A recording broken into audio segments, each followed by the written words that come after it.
ating bida today sa ating blind item ay isang not so young actor na tinanggal bilang product endorser dahil hindi raw tumutulong sa promo ng product na kanyang ini-endorse.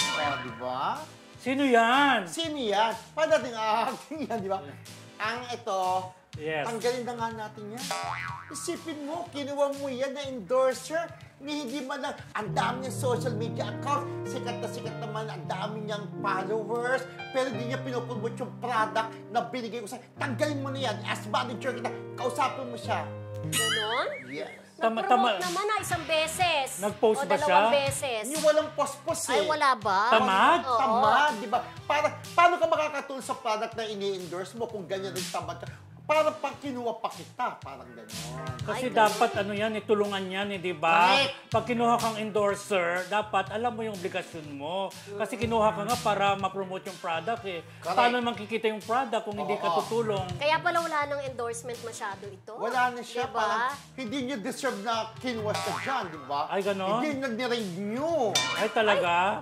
So, hindi dahil hindi siya mabenta na endorser, kundi dahil tamad mag-promote at mag-post. Importante ngayon sa mga endorser friendship. Kaya sila kinukuha. Yung mag-post sa kanilang social media accounts, importante yon. Correct friendship kasi di ba, etong tinutukoy natin na bida, marami siyang followers kasi may name na siya ngayon talaga. Yes. Hindi man siya ganun kasing sikat nila Daniel Padilla, nila kung si ni Alden, pero sikat. So, lalaki ito. Lalaki Base sa ito. inano mo. Base sa picture. Yan ang Base pala. sa picture. Okay. At parang kamukha. Oh. Ba't parang nakasalamin? Nakasalamin eh.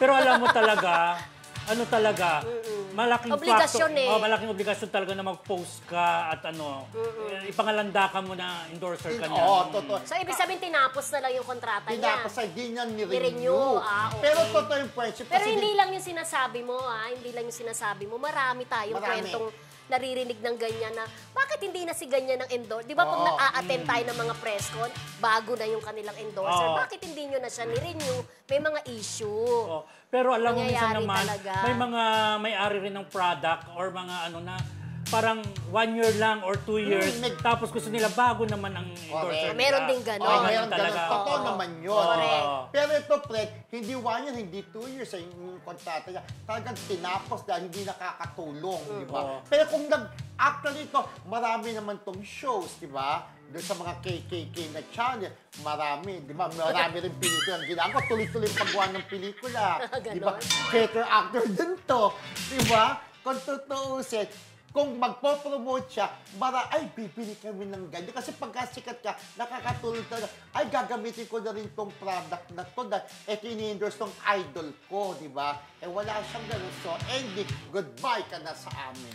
Oo, kasi minsan friendship may mga may-ari rin ng product na gusto nila pamilya na tuloy-tuloy, na parang ayawan ka namin pag ayaw mo rin sa amin, parang ganon. Correct. Pag wala kang itutulong sa amin, hindi ka naman nagpo-promote, parang ano pa, di ba? Kasi pamilya tayo, dapat tulong-tulong. Correct. Pero eto, ang daming endorsers niya, yung may-ari ng product. Pero gawin nasa kanya pa rin, di ba?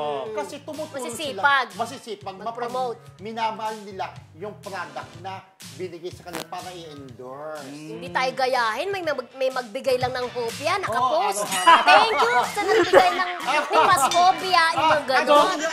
So, maganda ba yung huling sayaw na nagbigay ng hopya? Oo nga. Hindi tayo gayahin, di ba? Diba? Oo, nakakaloka Maganda yun, naman. Ang dali-dali lang Masarap naman ang mag-post. hopya. Pero Yeah. meron pang iced tea, si Rodel, di ba? Correct. Alin? Madaling iced tea. Oo, Iced tea dito ba yun? nung natin dati, yung ating pilot episode, di ba? Iced May tea. nagpadala. Ay, oo, milk tea. Milk tea, iced tea. Pinasalamatan Iced tea. natin, di ba? Palitan Yan. yung ice ng milk, pwede naman.